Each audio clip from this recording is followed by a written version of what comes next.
দর্শক স্বাগত জানাচ্ছি মানব জমিনে। দর্শক জানেন যে ডাকসু নির্বাচন একদম দরজায় করা নাড়ছে এবং এবারের ডাকসু নির্বাচনে একটি উল্লেখযোগ্য সংখ্যায় নারী প্রার্থীদের আমরা দেখছি যে তারা লড়বেন পুরুষদের সাথে কাঁধে কাঁধ মিলিয়ে। আজকে আমাদের সাথে স্টুডিওতে উপস্থিত রয়েছেন তানজিনা তাম্মিম হাফসা, ঢাকা বিশ্ববিদ্যালয়ের শিক্ষার্থী এবং মৈত্রী শিক্ষার্থী সংসদ প্যানেল থেকে এজিএস পদে তিনি ডাকসুতে নির্বাচন করছেন। হাফসা, আপনাকে স্বাগত জানাচ্ছি। ডাকসুর বিষয়ে আসি। আসলে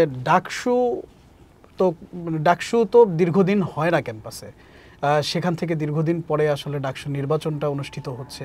ডাকসুতে আসলে আপনার কেন আসা, কি চিন্তা থেকে আসলে ডাকসুতে নির্বাচন করবেন এমন চিন্তায় আসলেন?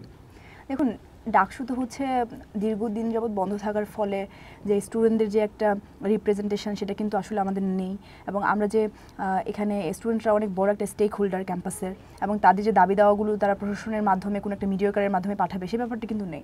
ইভেন আমি রিসেন্টলি একটা ঘটনা খুব বেশি দাগ কেটেছে মনে, সেটা হলো যে যখন আমাদেরই একজন নারী শিক্ষার্থী ক্যাম্পাসের এলাকায় হচ্ছে তাই হেনস্থার শিকার হয়, তখন কিন্তু সেটা তৃতীয় এবং চতুর্থ শ্রেণীর একজন কর্মকর্তার দ্বারাই হয়। তো সেটার পরে কিন্তু সে যখন শাহবাগ থানায় মামলা করে এবং এরপরে কিন্তু তাকে হচ্ছে ফুলের মালা গলায় দিয়ে কিন্তু তাকে বের করে নিয়ে আসা হয়। এই যে একটা যে এখানে যদি হচ্ছে একটা স্টুডেন্টদের রিপ্রেজেন্টেশন থাকতো, সেটা যদি ডাকসু কার্যকর থাকতো, হল সংসদ কার্যকর থাকতো, তাহলে কিন্তু এই যে ক্যাম্পাসের নারী শিক্ষার্থীদের জন্য সুন্দর একটা সুষ্ঠু পরিবেশ নিশ্চিত হতো, তাদের হয়ে কথা বলার একটা অথরিটি থাকতো। তো আমরা দেখতে পাই যে নারীরা হচ্ছে দিনের পর দিন তাদের হলের সিট সংকট সেগুলো নিয়ে তারা কথা বলছে, কিন্তু সেগুলোর কোনো সুরাহা হচ্ছে না। কিন্তু ক্যাম্পাসে আমাদের অনেক বড় বড় আলিশান ভবন হচ্ছে তৃতীয় চতুর্থ শ্রেণীর কর্মকর্তা কর্মচারীদের জন্য। কেন হচ্ছে? কারণ হচ্ছে তাদের আসলে প্রতি বছর তাদের নির্বাচন হয়ে যাচ্ছে, তাদের দাবি দাওয়াগুলো প্রশাসনের কাছে নেওয়ার মতো মানুষজন আছে, কিন্তু আমরা যে আসলে গণরুমে গেস্ট রুমে পৌঁছে এতদিন ছাত্রলীগের সময় মরেছে, কিন্তু এখন আবার হচ্ছে আমরা আমাদের মতো করে সিট পাচ্ছি না। ক্যাম্পাসে নারী এবং পুরুষ শিক্ষার্থীর সংখ্যা আনুপাতিক হারে সমান হয়ে যাচ্ছে। তো সেই জায়গায় ছেলেদের জন্য আপনার 13টি হল থাকলেও মেয়েদের সেই শুরুর সময় যে 5টি হল, সেই হলগুলো রয়েছে। তো আমরা আসলে এই যে আমাদের যে দাবি দেওয়া, আমাদের যে সমস্যা, সেগুলোর সমাধান করার জন্য যে আমাদের আসলে প্রতিনিধি যে আমরা প্রশাসনের সাথে যে নেগোসিয়েট করবে সেই ব্যাপারটা কিন্তু আসলে নেই। তো সেই জায়গা থেকে আসলে আমি আন্দোলনের জুলাই গণ অভ্যুত্থানের পরবর্তী সময়ে হল প্রতিনিধি ইলেক্টেড হয়েছিলাম শিক্ষার্থীদের ভোটে। তারপরে আমি আমার শিক্ষার্থীদের নিয়ে কাজ করার সুযোগ হয়েছে আমার হলে। তারপরে মনে হয়েছে যে এখন যেহেতু অনেক বছর পরে ডাকসু হচ্ছে এবং আমি নিজেও ডাকসু হওয়ার যে আন্দোলন যেগুলো হয়েছে সেগুলোতে সক্রিয় ভূমিকা রেখেছি। আমাদের ক্যাম্পাসে আমরা দেখেছি সাম্য ভাই মানে ক্যাম্পাসের এক এলাকায় একটা হত্যার শিকার হলো, কিন্তু তাকে নিয়ে কোনো সুষ্ঠু তদন্ত হয়নি। তার আসলে তাকে কীভাবে করলো, একটা ঢাকা বিশ্ববিদ্যালয়ের একজন শিক্ষার্থী মারা গিয়েছে, কিন্তু সেটার কোনো কিছুই আমরা জানতে পারলাম না। এই যে একটা বিচারহীনতা বা আমাদের যে কথা বলার কেউ নেই, বা হচ্ছে আমরা কোনো একটা অকারেন্স হলে সেটার যে কারণগুলো জানতে পারি না, তো এই ব্যাপারগুলো আসলে মিটিগেট করার জন্যই আমার মনে হয় যে ডাকসু অনেক বড় ভূমিকা পালন করবে, এবং আমার আসলে এইসব দিক থেকে উঠে আসা ডাকসুতে। আপনি কি মনে করেন ডাকসুতে নির্বাচিত হওয়ার জন্য একজন শিক্ষার্থীর বা একজন প্রার্থীর কি কি গুণাবলী থাকা জরুরি, এবং সেগুলো আপনি নিজের ভেতরে সেসবের প্রতিফলন দেখতে পারেন কিনা? দেখুন, ঢাকা বিশ্ববিদ্যালয়ের কালচার আছে তো, যে ওখানে যদি আপনি হচ্ছে প্রতিবাদ না করেন, আপনি আন্দোলন সংগ্রামের যদি আপনার অভিজ্ঞতা না থাকে, তাহলে কিন্তু আপনি হচ্ছে ঢাকা বিশ্ববিদ্যালয়ের স্টুডেন্টদের হয়ে কিন্তু আপনি লিড দিতে পারবেন না। এখানে অবশ্যই আমাদের ক্যাম্পাসে যেহেতু 24 এসেছিল এবং পুরো বাংলাদেশে 24 এসেছে, এবং আমরা দেখেছি যে 24টা কিন্তু আমাদের ক্যাম্পাসে একইভাবে হচ্ছে নেগেটিভ এবং পজিটিভ একটা পরিবর্তন নিয়ে এসেছে। তো সেই জায়গা থেকে 24-এর আন্দোলনে আসলে যেই প্রার্থীদের ইনভলভমেন্ট ছিল বা যারা হচ্ছে অনেকেই এখানে অংশগ্রহণ করেছে, কিন্তু কারা আসলে সাহসিকতার সাথে ওই সময় নেতৃত্ব দিয়েছে, কারা হচ্ছে বিভিন্নভাবে ডিবি কর্তৃক বা ওই সময় ফ্যাসিস্ট হাসিনার সরকার কর্তৃক হচ্ছে নির্যাতনের শিকার হয়েছে, ডিবি হেফাজতে কারা ছিল, কারা হচ্ছে সেখানে গুমের শিকার হয়েছে, কারা ওই সময় আমি যে বলবো যে সমন্বয় লিস্টে অবশ্যই কারা হচ্ছে ওই সময় নাম দেওয়ার সাহসটা করেছিল। কারণ যখন আন্দোলন শুরু হয় তখন আমাদের সরকারকে একটা রোল মডেল দেখাতে হতো যে আন্দোলন আসলে কারা করছে, কীভাবে করছে। সেই ব্যাপারটি যখন আমরা করার জন্য আমরা প্রতিটি হল থেকে আমরা 5 জনের নাম যখন দিতে বলা হচ্ছিল, তখন কিন্তু আসলে সেই সময় নাম দেওয়ার মতো লোকই পাওয়া যাচ্ছিল না। তো আমরা কিন্তু আমাদের বাংলাদেশ কুইত মৈত্রী হল থেকেও কিন্তু আমরা 3 জনের নাম দিতে পেরেছিলাম, আমরা কিন্তু 5 জনের নাম দিতে পারিনি। তো এই যে মানুষজনগুলো যে সময় নাম দিয়ে তারা একটা কোঅর্ডিনেটর লিস্ট প্রকাশ হলো এবং তারপরে তারা একদম আন্দোলনে ইনভলভ হয়ে গেলো, তাদের জীবনটা কিন্তু একদম ঝুঁকির মুখে ছিল। সো অবশ্যই আন্দোলনের পরবর্তী সময়েও দেখা উচিত যে শুধুমাত্র জুলাইয়ের অবদান এটা তো অনেক গুরুত্বপূর্ণ একটা ইস্যু। এর আগে আসলে ছাত্রলীগের সময়ে ক্যাম্পাসে আসলে কারা শিক্ষার্থীদের অধিকার আদায়ে অ্যাক্টিভিজম করেছে, কারা বিভিন্ন সময় রাজুর সামনে ব্যানার হাতে দাঁড়িয়েছে, তো এই ব্যাপারগুলো শিক্ষার্থীদের মাথায় রাখা উচিত। কারণ সামনের দিনেও কিন্তু তারা শুধুমাত্র ক্ষমতায় আসলেই হবে না, শিক্ষার্থীদের দাবি দেওয়া আদায়ে কিন্তু তাদেরকে রাজপথেও থাকতে হবে। যে মানুষজনগুলো হচ্ছে শুধুমাত্র রিডিং রুমে বসে তারপরে এসে তার ভিপির ক্যান্ডিডেট প্রার্থীরা ঘোষণা করছে, কিন্তু তারা শুধুমাত্র যে বই পড়লে বা সুন্দর সুন্দর কথা বললে শুধুমাত্র হবে না। এখানে কিন্তু ঢাকা বিশ্ববিদ্যালয়ের পরিবেশের সাথে তাকে আসলে যে কাজগুলো আসলে করা উচিত একজন লিডারের, সেগুলো কিন্তু করতে হবে। তো আন্দোলন সংগ্রাম আমাদের একটা জীবনের একটা পার্ট, এবং ঢাকা বিশ্ববিদ্যালয়ের প্রতিটি শিক্ষার্থীর জীবনের একটা পার্ট, এবং সামনের দিকে যে লিডার হয়ে আসবে তার অবশ্যই এই ধরনের যোগ্যতা থাকতে হবে। তার হচ্ছে আমরা দেখি যে সব প্যানেল থেকে বলছে যে তারা যখন ক্ষমতায় আসবে, আসার পরে তারা নারীদের জন্য একটা খুবই নিরাপদ একটা ক্যাম্পাস তৈরি করবে। কিন্তু আমার মনে হয় ঢাকা বিশ্ববিদ্যালয়ের শিক্ষার্থীদের এখনই তাদের প্যানেলের দিকে তাকানো উচিত। তারা যদি বিভিন্ন প্যানেলের দিকে তাকিয়ে যদি দেখে যে কারা আসলে ইমপ্লিমেন্টেশনের দিকে যাচ্ছে। ইমপ্লিমেন্টেশনের ব্যাপারটি হচ্ছে কারা আসলে তাদের প্যানেলে মূলধারার যে পোস্টগুলো রয়েছে, বা কেন্দ্রীয় ছাত্র সংসদের কথা যদি বলি, সেখানে আসলে কতজন নারী তার প্যানেল থেকে প্রতিদ্বন্দ্বিতা করছে, এটাও কিন্তু সুন্দর একটা ব্যাপার যে আপনি ওই প্যানেলটাকে সাপোর্ট করবেন কিনা। কারণ যেখানে এখন মাত্র 2জন নারী ক্যান্ডিডেট হিসাবে আছে, সেখান থেকে যদি সে 2জন বের হয়ে আসে, কিন্তু বাকি মাত্র 26 জনই হচ্ছে থাকবে ছেলে ক্যান্ডিডেট, তো তারা তো এখনই হচ্ছে নারীর যে এম্পাওয়ারমেন্ট বা হচ্ছে নারীদের জন্য যে জায়গা ছেড়ে দেওয়ার ব্যাপারটি, সেটা কিন্তু তারা করছে না। এবং সামনের দিকে তারা আসলে আমাদের ঢাকা বিশ্ববিদ্যালয়ের নারী পুরুষের যে সমানুপাতিক হারে যে তারা বিলং করবে, তাদেরকে নিয়ে আসলে কিভাবে কাজ করবে সেটা আসলে সন্দিহান। 2019 সালে তো একটা ডাকসু নির্বাচন হয়েছে। এখন 2019 সালের ডাকসু নির্বাচনকে আসলে কেন প্রশ্নবিদ্ধ নির্বাচন বলা হয়, এবং এবারের নির্বাচনটি 2019 সালের নির্বাচন থেকে কিভাবে পার্থক্য করবেন আপনি? দেখুন, 2019 সালের নির্বাচনে কিন্তু আমরা দেখেছি যে ওই সময় কিন্তু একটা দলীয়করণের ব্যাপার ছিল, একটা বায়াসনেসের ব্যাপার ছিল, এবং সেখানে কিন্তু বাংলাদেশ কুইতমুচি হলে শিক্ষার্থীরাও কিন্তু সেখান থেকে মানে পুরো নির্বাচনটা বয়কট করেও কিন্তু তারা ওখান থেকে প্রতিবাদ জানিয়েছিল। সো সেখানে আমরা দেখেছি যে একটা নির্দিষ্ট দল থেকে তারা কিন্তু এসেছে, এবং তারা কিন্তু বিভিন্ন ত্রাসের সৃষ্টি করেছিল ক্যাম্পাসে। তারা কিন্তু এক প্রকারে বলবো যে সুষ্ঠু যে নির্বাচন সেটি কিন্তু হয়নি। তো সেই জায়গা থেকে কিন্তু এখন আমরা আশা করছি যে আমাদের 24 পরবর্তী সময়ে আমরা যে ডাকসুর কথা চিন্তা করছি, এবং ডাকসু সামনে যারা পার্টিসিপেট করছে তারা কিন্তু খুবই স্বতঃস্ফূর্তভাবে অংশগ্রহণ করছে, নিজেদের প্রার্থীদের নিজেরা ঘোষণা করছে, এবং আমরা আশাবাদী যে আমাদের এই নির্বাচনটি খুবই সুষ্ঠু হবে। আবার হচ্ছে এখানে যদি নির্বাচন কমিশনের একটা বড় ব্যাপার রয়েছে, কারণ তাদের হচ্ছে যদি পক্ষপাতিত্ব থাকে তাহলে কিন্তু নির্বাচন অনেক বিতর্কিত হয়ে যায়। আমরা কিন্তু এখনও দেখতে পাচ্ছি যে বিভিন্ন সময় তারা কিন্তু বিভিন্ন আচরণবিধি দিয়ে দিচ্ছে, তারা বলছে যে এই আচরণবিধিগুলো ক্যান্ডিডেটদের মেনে চলতে হবে, কিন্তু সেই আচরণবিধি যখন লঙ্ঘন করা হচ্ছে তখন কিন্তু তারা অনেক দ্রুত হচ্ছে কোনো ধরনের কার্যকরী পদক্ষেপ নিচ্ছে না। তো এই ব্যাপারগুলো কিন্তু স্টুডেন্টদের মধ্যে একটা নেগেটিভ ইমপ্রেশন তৈরি করবে, এবং প্রার্থীদের মধ্যেও কিন্তু ডিমোটিভেট করবে তাদেরকে। তো সেটাই বলবো যে এখন যদি আমরা নির্বাচন কমিশন সহ আমাদের প্রার্থীরা যদি হচ্ছে নিজেদের জায়গা থেকে নৈতিকভাবে যদি স্ট্রং থাকে, এবং তারা যদি আসলেই চায় যে একটা সুষ্ঠু নির্বাচন হোক, তাহলে কিন্তু একটা সুষ্ঠু নির্বাচন হওয়া পসিবল। এবং যেহেতু আমরা দেখতে পাচ্ছি যে এতদিনের ইতিহাসে সব থেকে বেশি প্রার্থী এবার কিন্তু নির্বাচন করার জন্য তাদের নিজেদের প্রার্থীরা ঘোষণা করেছে, এবং সকল স্টুডেন্ট মানে 40,000-এর মতো স্টুডেন্ট ঢাকা বিশ্ববিদ্যালয়ে রয়েছে, এবং তারাও কিন্তু খুব বেশি উৎসুক, এবং তারা খুবই মানে আমেজের মধ্যে একটা আছে যে তারা চাচ্ছে যে নতুন লিডারশিপ উঠে আসবে, এবং তাদের একটা পাওয়ার হাউস তৈরি হবে ক্যাম্পাসে, তাদের একটা স্টেক তৈরি হবে। কারণ আমরা দেখি যে সেখানে শিক্ষকদের নির্বাচন হয়, কর্মকর্তা কর্মচারীদের নির্বাচন হয়, কিন্তু আমাদের ডাকসু নির্বাচন আর হয় না। তো তারা এটাও আশাবাদী যে প্রত্যেকটি প্যানেল যেরকম বলছে যে প্রতি বছর ডাকসু হবে, তো তারা এটাও মানে হয়তো বা চাচ্ছে যে সবাই চাচ্ছে যে যাতে ডাকসুরা এরকম আমাদের বিশ্ববিদ্যালয়ের একটা নিয়মিত ক্যালেন্ডারে হচ্ছে অন্তর্ভুক্ত করা হোক, এবং যাতে হচ্ছে সুন্দর আর সুষ্ঠু একটা নির্বাচন হোক, এটা কিন্তু সকলের প্রত্যাশা। এবারের ডাকসুতে দেখা যাচ্ছে যে উল্লেখযোগ্য সংখ্যক আসলে নারীদের অংশগ্রহণ আমরা দেখতে পাচ্ছি।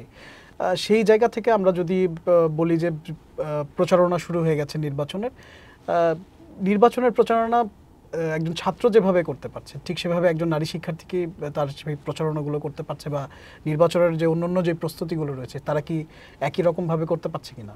দেখুন, আগের সময়ের থেকে বর্তমান সময়ের নারীদের এই ডাকসুতে পার্টিসিপেশনের একটা বড় মানে পরিবর্তন হচ্ছে যে আগে আমরা দেখেছি যে বিভিন্ন প্যানেলে শুধুমাত্র 2-1টা পোস্ট ছাড়া, যেমন ধরেন ক্যান্টিন ও ক্যাফেটেরিয়া বিষয়ক সম্পাদক, এটা সবসময় নারীদেরকে দেওয়া হয়, এটা আমরা শুনে এসেছি। তো এটা ছাড়া এবং সদস্য পদে হয়তো বা 2-1জন নারীকে দেওয়া হতো, কিন্তু মূল ধারার যে হচ্ছে একদম কেন্দ্রীয়ভাবে ভিপি, জিএস, এজিএস এর যে পোস্টগুলো সেগুলো কিন্তু কখনো নারীদের জন্য মানে ছেড়ে দেওয়া হতো না বা কোনো প্যানেলই হচ্ছে ওইভাবে দিত না। কিন্তু আমরা এখন 24 পরবর্তী সময়ে যে ডাকসুটি হচ্ছে সেখানে কিন্তু আমরা দেখতে পাচ্ছি যে ভিপি থেকে শুরু করে জিএস, এজিএস, বিভিন্ন সম্পাদকীয় পোস্টে এবং সদস্য পোস্টে তো অহরহ মানে সব জায়গায় কিন্তু নারীদের একটা মানে একদম ডিরেক্ট এসে প্রতিদ্বন্দ্বিতা করার ব্যাপারটা আমরা দেখতে পাচ্ছি। এই জায়গায় আমরা একটা পরিবর্তন। তো নারীরা এই যে মূল ধারায় আসতে যাচ্ছে, তারা পলিসি মেকিংয়ে থাকতে যাচ্ছে, তারা হচ্ছে এখন সচেতন হয়েছে। কারণ 24-এর আন্দোলনে কিন্তু নারীদের, ঢাকা বিশ্ববিদ্যালয়ের নারীদের একটা বিরাট ভূমিকা ছিল। তারা কিন্তু হল থেকে বের হয়ে এসে প্রতিবাদ করেছে, তারা কিন্তু মানে একটা নজির দেখিয়েছে। তো সেই জায়গা থেকে তারা এখন কিন্তু সচেতন। তারা এটা চায় যে তাদের ক্যাম্পাস এরকম হবে না যখন হচ্ছে তারা তাদেরকে বাধ্য হয়ে প্রোগ্রামে যেতে হবে, তাদেরকে গণরুম গেস্টরুম করতে হবে, তাদের ক্লাস ফেলে রেখে তাদেরকে একটা মানে দাসত্বের মানে শৃঙ্খলা আবদ্ধ থাকতে হবে। তো সেই জায়গা থেকে তারা উঠে এসেছে এবং যেহেতু আন্দোলনটা দেখেছে এবং তারা চায় যে সামনের দিনে নারীদের জন্য একটা নারী বান্ধব ক্যাম্পাস করবে, সুন্দর সুষ্ঠু একটা ক্যাম্পাস হবে এবং বিভিন্ন যে মৌলিক যে সংস্কার যেগুলো আমাদের যে সমস্যাগুলো রয়েছে সেগুলো নিয়ে কাজ করবে। তো সেখানে এসেও আমরা দেখি যে যখন আপনি একটা কেন্দ্রীয় একটা জায়গা থেকে যখন একজন ভিপি পোস্টে একজন ছেলে শিক্ষার্থী প্রতিদ্বন্দ্বিতা করছে এবং সেখানে এসে যখন একটা নারী শিক্ষার্থী প্রতিদ্বন্দ্বিতা করছে, সেখানে যখন ছেলেদের ক্ষেত্রে যেরকম প্রচারণার ব্যাপারটি খুব বেশি ইজিয়ার হচ্ছে, বাট নারীদের ক্ষেত্রে কিন্তু তারা অনেক প্রতিবন্ধকতা ফেস করছে। কারণ কিভাবে করছে? কারণ আপনি জানেন যে ঢাকা বিশ্ববিদ্যালয়ের অনেক মানধাত আমলের অনেক নিয়মকানুন রয়েছে যে আমরা এক হলের নারী শিক্ষার্থীরা অন্য হলে কার্ড দেখিয়েও ঢুকতে পারি না। আমরা হচ্ছে এখানে অনাবাসিক শিক্ষার্থীরা তাদের আবাসিক হলে, তার অ্যালোটেড হলে সে ঢুকতে পারে না। তো এই যে বিভিন্ন নিয়মকানুনের বাধ্যবাধকতার কারণে কিন্তু নারীরা এখনও প্রচারণার জন্য কিন্তু তারা হেনস্থার শিকার হচ্ছে। আবার আমরা প্রক্ষান্তরে আমরা যদি ছেলে হলগুলোর দিকে তাকাই, পুরুষ হলগুলোর দিকে তাকালে আমরা দেখতে পাই যে তারা কিন্তু অবাধে এক জায়গা থেকে এক হল থেকে আরেক হলে ঢুকতে পারে, তারা থাকতে পারে, তারা এক হল থেকে আরেক হলে গিয়ে খেতে পারে, তাদের কিন্তু ওই ধরনের কোনো বাধ্যবাধকতা নেই। এই যে একটা বৈষম্য যে নারী হলগুলোর মানে আপনার ক্ষেত্রে যে নিয়মকানুন, পুরুষ হলের ক্ষেত্রে যে নিয়মকানুন, এগুলো কিন্তু খুব এখন প্রচারণার ক্ষেত্রে অনেক প্রভাব বিস্তার করছে। একজন নারী শিক্ষার্থী সে যদি অন্য একটা নারী শিক্ষার্থীর হলে গিয়ে প্রচারণা করতে চায় তাহলে তাকে 24 ঘন্টা আগে ওই হলের হচ্ছে প্রবোস্টের হচ্ছে আপনার পারমিশন নিতে হচ্ছে। কিন্তু একজন পুরুষ শিক্ষার্থীর কিন্তু অন্য হলে ঢুকতে প্রচারণা করার জন্য কিন্তু সেই পারমিশনটি নিতে হচ্ছে না। তো এই ক্ষেত্রে কিন্তু আমরা বৈষম্যের একটা মানে চরম একটা পর্যায়ে আমরা দেখতে পাচ্ছি এবং এটার কারণে কিন্তু নারী শিক্ষার্থীরা বিভিন্নভাবে তাদের প্রচারণা কিন্তু তারা ঠিকঠাকভাবে করতে পারছে না। তো এই জন্য নির্বাচন কমিশন এবং যারা হচ্ছে নির্বাচনী দায়িত্বে রয়েছে তাদের হচ্ছে এদিকে খেয়াল দেওয়া উচিত এবং নারীদের জন্য আসলে এই প্রচারণার কাজটি যাতে অনেক বেশি মানে আরামদায়ক হয় এবং খুব বেশি সাবলীল হয় সেই ব্যাপারটির দিকে নজর দিলে আমার মনে হয় যে নারী শিক্ষার্থীরা মূলধারার যে পদগুলো রয়েছে সেগুলোতে চলে আসতে পারবে এবং তারা কিন্তু পলিসি মেকিংয়ে চলে আসবে এবং নারী পরবর্তীতে ঢাকা বিশ্ববিদ্যালয়ের যে নারী শিক্ষার্থী রয়েছে তাদের জন্য কাজ করতে পারবে। নির্বাচন কমিশন নিয়ে আরেকবার আসি। নির্বাচন কমিশন নিয়ে বলেছেন যে নির্বাচন কমিশনের পক্ষপাতিত্ব একটু আবছাভাবে দেখা যাচ্ছে। তাহলে নির্বাচন কতটা নিরপেক্ষ হবে বলে মনে করেন? দেখুন, আমরা কিন্তু আসলে নির্বাচন কমিশনের আচরণগুলো কিন্তু ঠিকঠাক আমাদের কাছে লাগছে না। কারণ হচ্ছে তারা যখন কোনো ধরনের আচরণবিধির কথা তারা বলছে এবং তারা নোটিশ দিচ্ছে সেটা কিন্তু ক্লিয়ারলি দিচ্ছে না। কারণ যখন সে বলছে যে আপনারা হচ্ছে ব্যানারটা সাজাতে পারবেন, এখন ব্যানারটা সে টানাতে পারবে কিনা সে হচ্ছে এগুলো কিন্তু ক্লিয়ার করছে না। এগুলো যখন ক্লিয়ার করছে না তখন কিন্তু অন্য প্যানেল থেকে কেউ একজন এসে সে তার মতো করে হচ্ছে দিয়ে দিচ্ছে এবং তারপর সে ওই যে তার যে আইনের যে হচ্ছে লোফল সেগুলো দিয়ে সে হচ্ছে তার একটা লজিক টেনে দিচ্ছে এবং এভাবে করে হচ্ছে কি যে আমরা দেখতে পেয়েছি যে শিবির কিন্তু তাদের যে ব্যানারগুলো তারা কিন্তু সেটি দিয়েছে। তারা এটি দেওয়ার ফলে আমরা যখন নির্বাচন কমিশন সেটাকে অ্যাড্রেস করে আবার একটা নোটিশ দিয়েছে যে তারা যেটি করেছে সেটি হচ্ছে নিয়ম বহির্ভূত কাজ, তখন কিন্তু আমরা তাও দেখেছি যে তারা কিন্তু আসলে খুব দ্রুত সময়ের মধ্যে সেগুলো সরিয়ে নেওয়ার জন্য কোনো কার্যকরী পদক্ষেপ তারা নেয়নি। আমরা দেখেছি পুরো একদিন মানে 24 ঘন্টার বেশি সময় কিন্তু সেগুলো ক্যাম্পাসে খুবই ভিজিবল ছিল। তো এই যে আসলে ব্যাপার এবং আমরা আরও দেখেছি যে যখন আপনার মনোনয়নপত্র নেওয়ার ব্যাপারে যে দিক নির্দেশনাগুলো ছিল সেগুলোও কিন্তু বিভিন্ন রাজনৈতিক দল গিয়ে বিভিন্ন প্যানেল গিয়ে কিন্তু সেগুলো মানে কি বলবো লঙ্ঘন করেছে। এবং আমি যদি ছাত্রদল প্যানেলের হচ্ছে হামিম বাড়ি ভাইয়ের কথা বলি, সে কিন্তু সেখানে 5 জনের অধিক মানুষজন কিন্তু নিয়ে যাওয়া যাবে না সেটা জেনেও সে কিন্তু 30 জনের মতো লোক নিয়ে কিন্তু সেই মনোনয়নটি তুলেছে এবং সেই সময় আমরা দেখেছি যে সে নির্বাচন কমিশন কিন্তু কোনো ধরনের পদক্ষেপ নেয়নি। এই যে বারবার আপনি নিয়ম লঙ্ঘনের পরেও আপনি কোনো পদক্ষেপ নিচ্ছেন না এবং আমরা দেখেছি নিষিদ্ধ সময়ে যে সময় নিষিদ্ধ ছিল যে নির্বাচনী প্রচারণা করা, সেই সময় আমরা দেখেছি যে রাত 1:30টার সময় উমা ফাতেমা যে কিনা ভিভি ক্যান্ডিডেট সে কিন্তু গিয়ে রুকে হলে গিয়ে হচ্ছে অবাধে প্রচারণা করছে এবং আমরা কিন্তু মেয়ে শিক্ষার্থীরা এক হল থেকে আরেক হলে যেতেই পারি না। সেক্ষেত্রে সে সে এটা যেতে দেওয়া উচিত, কিন্তু এটা নিয়ে তো আমরা পরে মানে আমাদের যে লজিক সেটা আমরা বলবো, আমাদের আর্গুমেন্ট আছে সেটা আমরা বলবো। কিন্তু আপনি এখন এস্টাবলিশ ঢাকা বিশ্ববিদ্যালয়ের একটা নিয়ম যে আপনি এক হল থেকে আরেক হল যেতে পারছেন না, কিন্তু সে একটা গুরুত্বপূর্ণ পদের ক্যান্ডিডেট হয়ে সে কীভাবে রাত 1:30টার সময় রোকেয়া হলে গিয়ে সে প্রচারণা চালায়, এইটা যখন তাকে জানানো হয় তারপরেও কিন্তু নির্বাচন কমিশন কোনো ধরনের কোনো পদক্ষেপ নেয়নি। এই ধরনের যদি কার্যক্রম চলতে থাকে তাহলে আমাদের কাছে মনে হবে যে নির্বাচন কমিশন আসলে সুষ্ঠুভাবে রান করছে না এবং তারা হচ্ছে পক্ষপাতিত্বমূলক বিহেভিয়ার করছে। এছাড়াও আরেকটা কনসার্ন জানাই, সেটা হলো ঢাকা বিশ্ববিদ্যালয়ের দুটো হল কিন্তু হচ্ছে ক্যাম্পাসের থেকে দূরে, বঙ্গমাতা হল এবং বাংলাদেশ কুয়েত মৈত্রী হল, এবং সেই হলের শিক্ষার্থীরা তারা কিন্তু তাদের হলগুলো থেকে গণস্বাক্ষর নিয়ে কিন্তু তারা জানিয়েছিল যে তাদের যে ভোট কেন্দ্রটি প্রাথমিকভাবে নির্বাচন করা হয়েছিল টিচার্স ক্লাবে, সেটিকে যাতে সরিয়ে তাদের নিকটস্থ যে একাডেমিক ভবনটি রয়েছে সমাজ কল্যাণ গবেষণা ইনস্টিটিউট, সেখানে যাতে স্থানান্তর করা হয়। এরই মাঝে কিন্তু নির্বাচন কমিশন বিভিন্ন হলে, যেমন শামসুন্নাহার হলের, সুফিয়া কামাল হলের কিন্তু আপনার ভেন্যু কিন্তু চেঞ্জ করেছে, কিন্তু তারা 2 হলের কনসেন্টের পরেও তারা কিন্তু এইদিকে আমাদের কথা শুনেননি এবং তারা কিন্তু সেটি করেনি। তো এটি না করার কারণে কিন্তু আমরা আশঙ্কা করছি যে শিক্ষার্থীরা এত দূরে গিয়ে হচ্ছে তারা ভোট কাস্ট করবে না, এবং অনেক শিক্ষার্থী রয়েছে যারা হচ্ছে চাকরির জন্য পড়াশোনা করে, তারা হয়তো বা শুধুমাত্র একটা ভোট দেওয়ার জন্য তারা হয়তো বা দূরে যাবে না, কিন্তু কাছাকাছি হলে হয়তো বা তারা সেই ভোটগুলো দিত। এবং এই যে বেশি সংখ্যক ভোট কাস্ট না হওয়ার যে একটা কথা তাদেরকে জানানোর পরেও নির্বাচন কমিশন যে কোনো ধরনের পদক্ষেপ নেয়নি, এই ব্যাপারে কিন্তু শিক্ষার্থীরা খুবই মানে অসন্তুষ্ট। তো এইভাবে যদি চলতে থাকে তাহলে আমরা মনে করি যে নির্বাচন কমিশন হচ্ছে মানে নির্বাচনটা সুষ্ঠু হবে কিনা এই ব্যাপারে আমাদের সন্দেহ থেকে যায়। হাফসা, আপনি ধরেন এজিএস আপনি জিতে গেলেন, সেক্ষেত্রে আসলে শিক্ষার্থীদের যেই সমস্যাগুলো কতটুকু অনুধাবন করতে পেরেছেন এবং সেগুলো কিভাবে সমাধান করবেন, কি কি প্রত্যাশা আপনার কাছে শিক্ষার্থীরা রাখবে একটু বলে রাখি।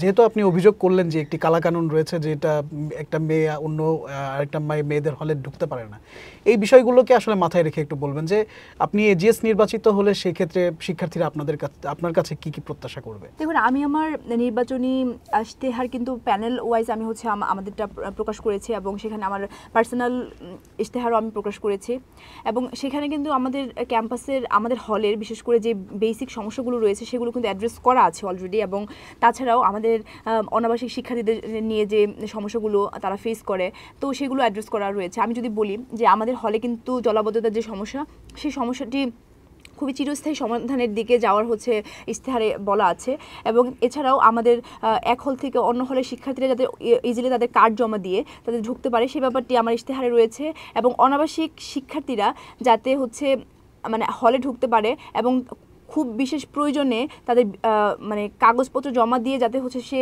স্টে করতে পারে সেই ব্যাপারটি বলা আছে। এবং আবাসিক শিক্ষার্থীরা যদি অসুস্থ হয়ে যায় বা কোনো ইমার্জেন্সি সিচুয়েশনে তাদের লিগ্যাল গার্ডিয়ান মা অথবা বোন যাতে তাদেরকে দেখতে আসতে পারে, এই পারমিশনটা আসলে আমাদের নেই, এবং এটার ব্যাপারে কিন্তু আমরা আমাদের ইশতেহারে রেখেছি। এছাড়াও আমরা দেখেছি যে বিভিন্ন ধরনের জরুরি যে নোটিশ, তারপরে বিভিন্ন তথ্যাদি যেগুলো অনাবাসিক শিক্ষার্থীরা ঠিক সময় মতো পায় না, এর জন্য কিন্তু আমরা আমাদের হলে একটা ওয়েবসাইট ডেভেলপ করার কথা আমাদের ইশতেহারে বলছি। এছাড়াও আমাদের হলে একটা অ্যালামনাই অ্যাসোসিয়েশন, তারপরে আমাদের হলে শিক্ষার্থীদের জন্য একটা উদ্যোক্তা প্ল্যাটফর্ম তৈরি করা, যেখানে বিজনেস মাইন্ডের যারা আছে তারা হচ্ছে অবাধে যাতে বিজনেস আইডিয়া জেনারেট করতে পারে এবং তারা বিজনেস করে যেতে পারে, সেখানে টিউশনের ব্যাপারটিও অ্যাড করা থাকবে। এছাড়া আমাদের যেই রিডিং রুম, তারপরে আমাদের সাংস্কৃতিক রুম, আমরা ইনডোর আউটডোর খেলার ক্ষেত্রেও কিন্তু আমরা হচ্ছে এক ধরনের আমাদের ইশতেহারে রেখেছি যে আমরা এগুলোকে খুবই আধুনিকায়ন করব, এবং যে গুরুত্বপূর্ণ সরঞ্জাম যেগুলো দরকার এবং জিমনেশিয়াম প্রতিষ্ঠা করা। এছাড়াও আরেকটি গুরুত্বপূর্ণ বিষয় যেটি হচ্ছে স্বাস্থ্য খাতের যে ব্যাপারটি রয়েছে, যেটি আমাদের হলের শিক্ষার্থীদের অনেক বেশি ভোগান্তি পোহাতে হয়, সেগুলো হচ্ছে যে যখন একজন শিক্ষার্থী রাতের বেলা অসুস্থ হয়ে যায় তার জন্য কিন্তু মেডিকেল পার্সন অ্যাভেলেবেল থাকে না। তো আমরা কিন্তু বলছি যে আমি যদি এজিএস নির্বাচিত হই, সেখানে কিন্তু 24/7 আওয়ার একজন হচ্ছে মেডিকেল পার্সোনাল থাকবে আমাদের হলের জন্য হচ্ছে নিযুক্ত থাকবে, এবং তিনি কিন্তু শিক্ষার্থীদের সার্বিক হচ্ছে স্বাস্থ্য ব্যাপারে হচ্ছে থাকবেন। এবং আমাদের বাংলাদেশ কুয়েত মৈত্রী হল এবং বঙ্গমাতা হলের জন্য কিন্তু আমরা আলাদা একটা অ্যাম্বুলেন্স সার্ভিসের কথা বলছি, কারণ আমাদের হল যেহেতু দূরে। এছাড়াও আমরা আমাদের বাসের যে সমস্যা রয়েছে সেগুলোকে অ্যাড্রেস করেছি।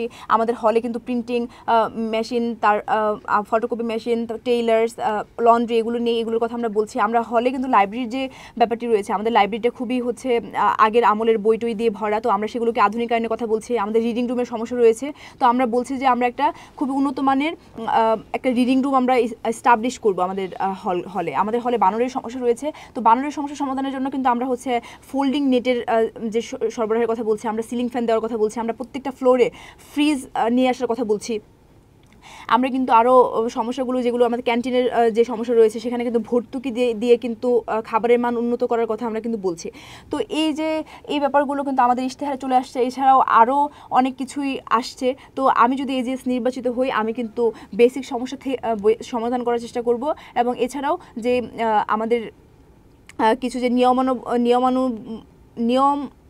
নিয়ম বহির্ভূত যে ব্যাপারগুলো রয়েছে সেগুলোকে একটু সমাধান করার চেষ্টা করব। আমরা তৃতীয় চতুর্থ শ্রেণীর কর্মচারীর জবাবদিহিতা নিশ্চিত করব। আমরা তাদের আসলে আচরণবিধি যাতে ঠিকঠাক হয় সে ব্যাপারেও আমরা কিন্তু কাজ করব। আচ্ছা, ঠিক আছে, আমাদের প্রশ্ন শেষ। প্রশ্নের বাইরে যদি আপনার ভোটারদের উদ্দেশ্যে কিছু বলতে চান, সংক্ষিপ্ত করে বলতে পারেন। আমি ঢাকা বিশ্ববিদ্যালয়ের শিক্ষার্থীদের উদ্দেশ্যে বলবো, যারা হচ্ছে যাদের প্রার্থী নির্বাচন করবে তারা শুধুমাত্র যে ঢাকা বিশ্ববিদ্যালয়কে নেতৃত্ব দিবে ব্যাপারটি এমন নয়, তারা কিন্তু পরবর্তীতে গিয়ে জাতীয় নির্বাচনেও কিন্তু অবদান রাখবে। তো এটি কিন্তু আমাদের সারা বাংলাদেশের একটা স্বার্থের ব্যাপার। সেখানে ঢাকা বিশ্ববিদ্যালয়ের শিক্ষার্থীরা খুব বেশি লজিক্যাল হয়ে যদি তাদের প্রার্থী নির্বাচন করে তাহলে কিন্তু সুন্দর নেতৃত্ব বের হয়ে আসবে। এবং শুধুমাত্র ঢাকা বিশ্ববিদ্যালয়ের শিক্ষার্থীরা যদি থাকে না যে অনেকেই হুট করে চলে এসেছে এবং তারা এতদিন শিক্ষার্থীদের দাবি দেওয়া আদায় কাজ করেনি, বা তাদের হচ্ছে 24-এর আন্দোলনে তাদের আসলে কীরকম অবদান ছিল সেটাও তাদেরকে জানতে হবে। এর আগে ফ্যাসিস্টের আমলে আসলে কারা নির্যাতিত হয়েছে, কারা হয়ে থাকতে পারেনি, কারা ঠিকঠাকভাবে তাদের একাডেমিক কার্যক্রম পরিচালনা করতে পারেনি, কারা কারাগারে থেকেছে। তো এই ব্যাপারগুলো যাতে তারা পর্যবেক্ষণ করে তাদের জন্য একটা যোগ্য নেতৃত্ব বের করে নিয়ে আসে, এই প্রত্যাশা থাকবে। এবং আমি যদি আমার হল থেকে এজিএস নির্বাচিত হই তাহলে আমার ইশতেহারে যেগুলো রয়েছে আমি আমার সাধ্যমতো চেষ্টা করব সেগুলোকে বাস্তবায়ন করা এবং একটা শিক্ষার্থী বান্ধব, নারী বান্ধব, রিসার্চ ভিত্তিক একটা ক্যাম্পাস তৈরি করার পথে হাঁটবো ইনশাল্লাহ। দর্শক, মূলধারার রাজনীতি না হলেও ডাকসু নেতৃত্ব তৈরির আতুরঘর। সেই ডাকসু নির্বাচন হতে যাচ্ছে দীর্ঘদিন পর ঢাকা বিশ্ববিদ্যালয়ে। দীর্ঘ সময় ধরে আমাদের এই সাক্ষাৎকারটি দেখার জন্য আপনাদের সকলকে ধন্যবাদ। আমি সঙ্গে ছিলাম এম পারভেজ এবং আপনারা দেখছিলেন মানবজমিন, কারো তাবেদারি করে না।